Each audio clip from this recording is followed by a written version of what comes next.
बच्चों, आज third lecture है। डिटर्मिनेंट करेंगे इसमें और क्रैमर रूल डिस्कस करेंगे।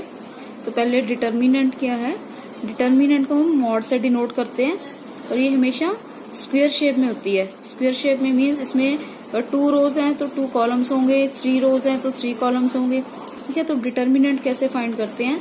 अगर 2 बाई 2 की मैट्रिक्स है, ये एलिमेंट दिए हुए हैं, तो इनको पहले इन दोनों को मल्टीप्लाई करना है माइनस इन दोनों को मल्टीप्लाई करके क्या आया 8 माइनस इन दोनों को किया 6, इसको सॉल्व करके 2 आ गया।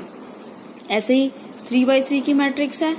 ठीक है, तो उसमें हम कोई भी एक रो या फिर एक कॉलम एक्सपेंड कर सकते हैं। अब इनके आगे हम साइन कौन से लेते हैं। एलिमेंट्स को हम क्या लिखते हैं, A11, A12, A13, A21, 22, 23, A31, 32, 33। क्या ये 3 बाई 3 की मैट्रिक्स है, ऐसे ये 2 बाई 2 की मैट्रिक्स है। तो इसके आगे जो साइन लगता है हमेशा वो कैसे लगता है, -1 power i plus j। Mean first वाला i है, ये j है। 1 + 1 2 पावर 2 इवन नंबर होगा। इवन नंबर है तो पॉजिटिव साइन आएगा। अगर ऑड नंबर बनता है दोनों को जोड़ के तो नेगेटिव साइन आएगा। जैसे 1 + 2 3 है तो नेगेटिव आ गया। फिर 1 + 3 4 पॉजिटिव आएगा। 2 + 1 3 है, नेगेटिव आएगा। तो हमेशा 3 बाई 3 में क्या है, positive negative positive negative positive negative positive negative positive alternate sign चलते हैं। और 2 बाई 2 में 1 + 1 2 पॉजिटिव आएगा, 1 + 2 3 नेगेटिव साइन आएगा, 2 + 1 3 फिर से नेगेटिव आएगा, 2 2 4 होता है तो पॉजिटिव आएगा। ठीक है, अब डिटर्मिनेंट कैसे सॉल्व करते हैं। अब हमने फर्स्ट रो एक्सपेंड करनी है तो साइन कैसा आएगा, पहले पॉजिटिव फिर नेगेटिव फिर पॉजिटिव। सबसे पहले हमने फर्स्ट एलिमेंट लिखना है। एलिमेंट लिखने के बाद इसकी रो और कॉलम को छोड़ देना है और बाकी जो 4 बचेंगे उनको लिखना है।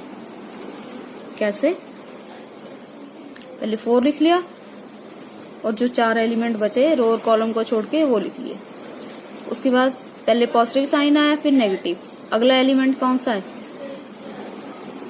-1 है। अब ये एलिमेंट लिखेंगे, इसके आगे नेगेटिव साइन आएगा, इसका रो कॉलम छोड़ देंगे, जो 4 एलिमेंट बचे हैं वो लिख देंगे। तो कौन कौन से हुए, -1 -3 7 3। फिर थर्ड एलिमेंट 3 लिया, 3 है, इसके आगे प्लस का साइन है। ठीक है, इसका रो और कॉलम छोड़ दिया तो ये 4 बचे, 3 -1 1 7 माइनस।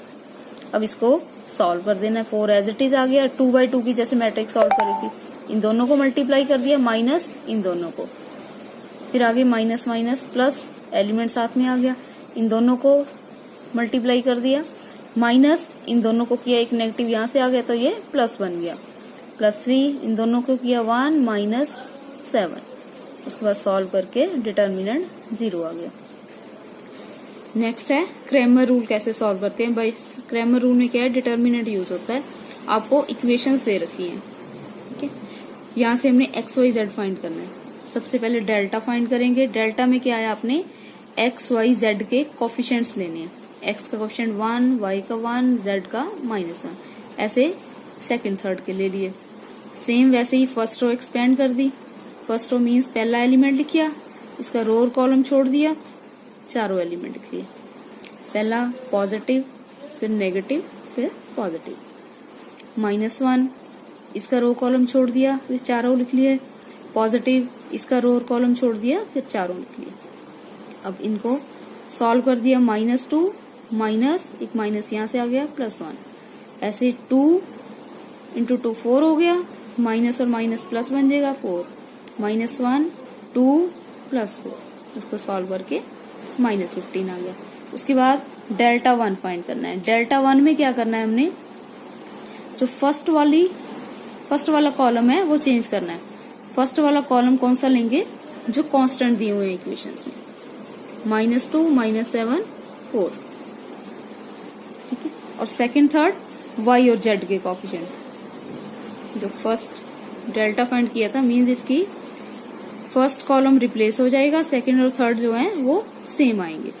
फर्स्ट वाली में कांस्टेंट आ गए, सेकंड थर्ड सेम आ गए। फिर से फर्स्ट रो एक्सपेंड कर दी हमने, और ये डिटर्मिनेंट आ गया डेल्टा 1। ऐसे डेल्टा 2 में फर्स्ट और थर्ड यही आएगी, जो सेकंड होगा उसकी जगह कांस्टेंट लिख देंगे। कैसे? फर्स्ट और थर्ड ये एक्स के कोफिशिएंट आ गए, ये जेड के, ये कांस्टेंट टर्म्स आ गई। फिर से फर्स्ट रो एक्सपेंड करी, डिटर्मिनेंट को सॉल्व कर लिया, ये आपने खुद करके देखना है। -30 आ गया। ऐसे डेल्टा 3 में थर्ड वाला कॉलम चेंज कर देंगे, ये एक्स और वाई के कोफिशिएंट आ गए, जेड वाले चेंज कर दिए, यहाँ पे कांस्टेंट्स आ गए, तो फर्स्ट रो एक्सपेंड करके -45 आ गया। और यहाँ से हमने एक्स वाई जेड फाइंड करना है। एक्स क्या है? डेल्टा 1 बाय डेल्टा, इसकी वैल्यूज पुट कर दी, -1 आ गया। Y delta 2 upon delta and z equal delta 3 by delta. ये हमारा एक्स वाई जेड की वैल्यू आ गई। ठीक है, अब इसमें कुछ इम्पोर्टेंट नोट्स हैं कि अगर यूनिक सोल्यूशन कब एग्जिस्ट करता है, delta not equal to 0। Delta क्या, देखो हमने सबको डेल्टा से डिवाइड किया, तो अगर डेल्टा 0 हो जाएगा तो इनफाइनाइट आ जाएगा आंसर सबका। तो इट मीन्स डेल्टा की वैल्यू क्या है, कभी भी 0 नहीं होनी चाहिए फॉर यूनिक सोल्यूशन के, और इसको हम क्या है, ट्रिवियल सोल्यूशन भी बोलते हैं। तो अगर डेल्टा 0 है तो हम क्या बोलेंगे, equations has non trivial solution.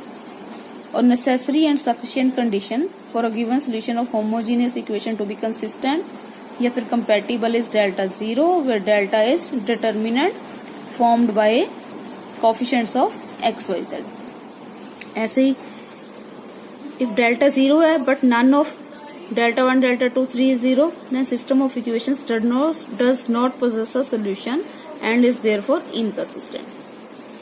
तो समरी क्या है, यूनिक सोल्यूशन कब होता है, अगर डेल्टा नॉट 0 हो।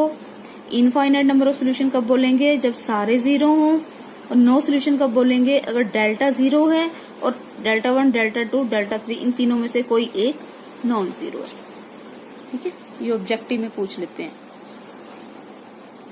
ऐसे ही नेक्स्ट क्वेश्चन है, फाइंड के इफ इक्वेशन से the system is inconsistent. Inconsistent में हमने क्या पढ़ा था कि डेल्टा 0 है, तो delta means x Y z के कोफिशिएंट 0 है। तो डिटर्मिनेंट को सॉल्व कर देंगे। कैसे सॉल्व करना है, फिर से हमने फर्स्ट रो एक्सपेंड कर दी। ठीक है, एक्सपेंड करके इन टर्म्स ऑफ के इक्वेशन बन गई, यहां से के की वैल्यू आ गई। नेक्स्ट ये प्रैक्टिस प्रॉब्लम्स है, या आपने by using Cramer rule solve करना है। आंसर आपको साथ में लिख दिए मैंने। इसमें के की वैल्यू फाइंड करनी है। के की वैल्यू कैसे, सेम वैसे ही एक्स वाई जेड के कोफिशिएंट लेने हैं, उसका डिटर्मिनेंट है, उसको 0 पुट कर देंगे, तो वहां से के की वैल्यू आ जाएगी। ये दो वैल्यूज आएंगी, आपने सॉल्व करके देखना है। ऐसे 2x2 की अगर मैट्रिक्स आ जाए, 2x2 की मैट्रिक्स मीन एक्स और वाई में इक्वेशंस आ जाए। ठीक है, तो हमने एक्स और वाई फाइंड करना है, तो इसमें क्या डेल्टा, डेल्टा 1, डेल्टा 2 ये तीन चीजें आएंगी।